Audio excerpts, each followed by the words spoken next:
Hello, my name is David Drake. I'm an Extension Wildlife Specialist and an Associate Professor in the Department of Forest and Wildlife Ecology at the University of Wisconsin-Madison.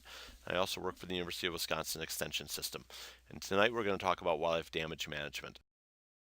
Wildlife damage management is a rather large field and it's impossible to cover everything within a short presentation like this. So instead, the strategy is to give you an overview or general idea, principles of wildlife damage management. And if you adhere to these principles, you're going to be much more successful than if you ignore them.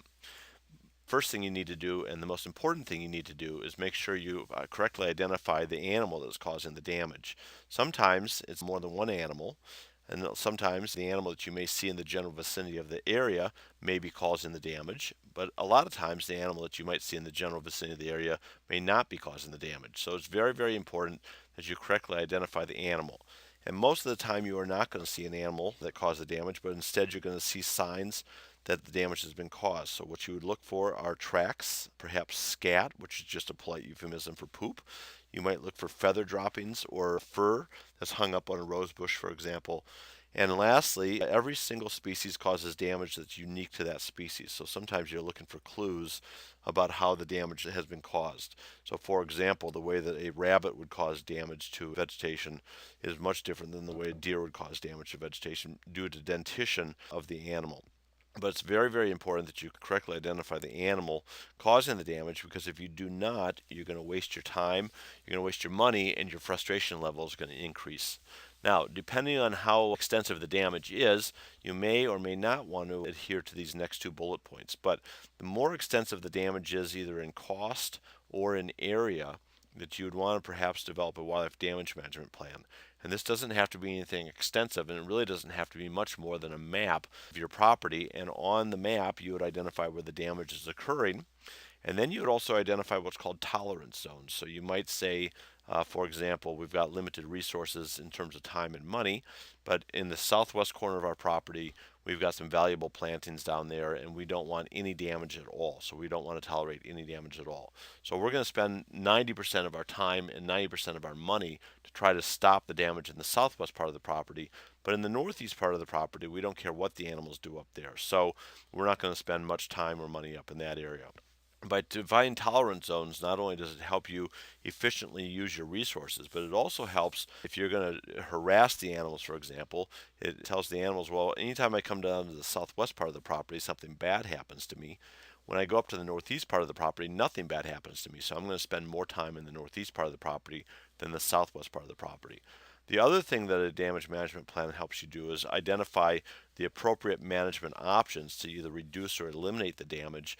So for example, in the southwest part of the property, if you also have a farm stand down there, and you have a lot of people come to your farm stand, you probably don't want to use a high-powered rifle to shoot the deer and when you've got a line of people waiting to buy produce. Not only because it's not safe for the people, but also not everybody may agree with the fact that you're killing deer. So in the southwest part of the property where you have higher human traffic, you may want to use only non-lethal options. And in the northeast part of the property where you don't have anybody in that area and it's safer to use lethal options and nobody sees you using lethal options, that might be a better choice for you than non-lethal options. The last bullet point, again, depending on how much the economic damage is occurring, if you have a lot of economic loss, you might want to estimate annual economic loss and develop a cost benefit analysis. So, for example, if you're a nursery grower, over the course of a year, you might try to figure out how much product have I lost due to buck rubs, for example, from deer. And you might say, well, I've lost $5,000 in trees, and then on top of that, I spent another $2,000 with my time and repellents and other ways to prevent the damage. And I've also had to replace the cost. So over the course of a year, you might estimate that you've lost $10,000. Well, all of a sudden, spending $30,000 for a deer fence that will stop the damage altogether for the next 30 years might not be such a bad investment. However, if you're only losing $500, it doesn't make any sense to spend $2,000 on a $500 problem. But sometimes you don't understand that until you put pencil to paper and actually estimate the annual economic loss, and that will help you to better use your resources.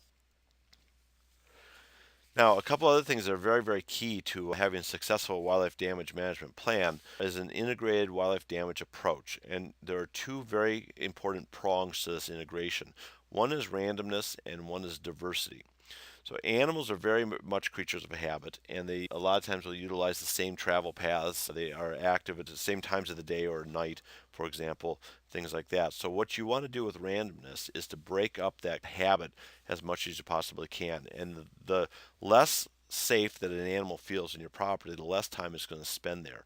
So, for example, if you've got geese on the golf course and you're trying to scare the geese off of the golf course, and you go out and run a golf cart at them at 8 o'clock in the morning, and you do this until 8:15, and you scare the geese off for those 15 minutes, they may not come back for a little while, but eventually they're going to return to the golf course. And the next day you go out at 8 o'clock in the morning again, and you chase them until 8:15, and they leave, and this pattern continues until eventually the geese realize that I can be on this golf course from 8:16 in the morning until 7:59 the next morning, but from 8 to 8:15 I need to be gone because somebody's chasing me with a golf cart.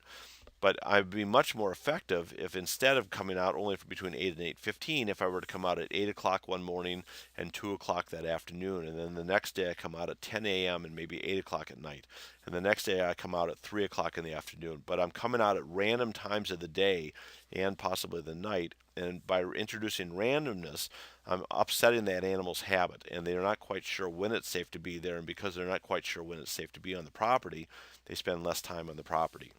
The other option, or the other idea behind an integrated approach, is diversity of approach.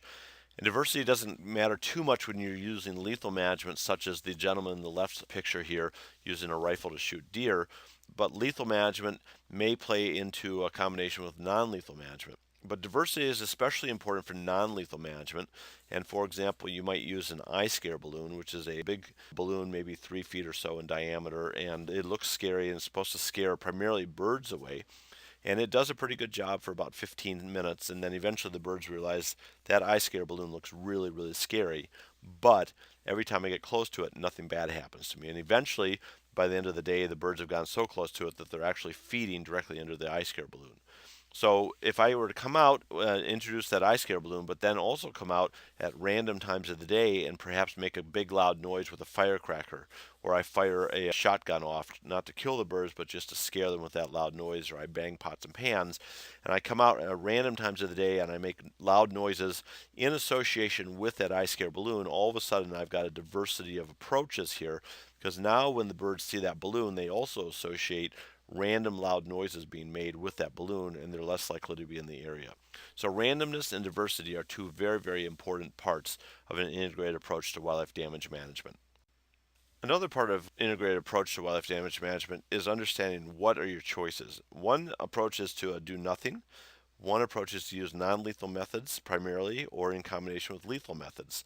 And we'll talk about each of these in just a minute. This also gets back to understanding the animal that's causing the damage and understanding why the animal is causing the damage. So an example of when you might do nothing is an example using this downy woodpecker in the upper right-hand slide.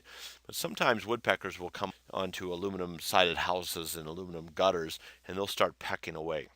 And especially if this happens in the springtime, I'll get a lot of calls sometimes saying, hey, I've got a woodpecker pecking on my aluminum siding or aluminum gutter. What the heck's going on? Well, one of the things that's happening in the springtime is that bird is pecking or drumming, and it uses its drumming to not only defend its territory, but also advertise its breeding services for a female woodpecker. And so a lot of times I'll say to the people who have called, if the animal's not doing any damage and you can tolerate the noise, and most of the time woodpeckers are diurnal and they're actually making noise during the day when a lot of us are out of our house at work or at school. So I'll ask the people, if you can tolerate the noise and no damage is occurring, let the woodpecker peck away, and eventually what's going to happen in the next week or two is the woodpecker is going to find a mate, and he's going to stop pecking on your aluminum gutters or aluminum siding, and then because he's already found a mate, and he's going to go breed with that mate. So in that instance, you might do nothing, and the problem will resolve itself. But it's important to understand the animal causing the problem and the reason for the problem occurring in order to understand whether it's appropriate to do nothing.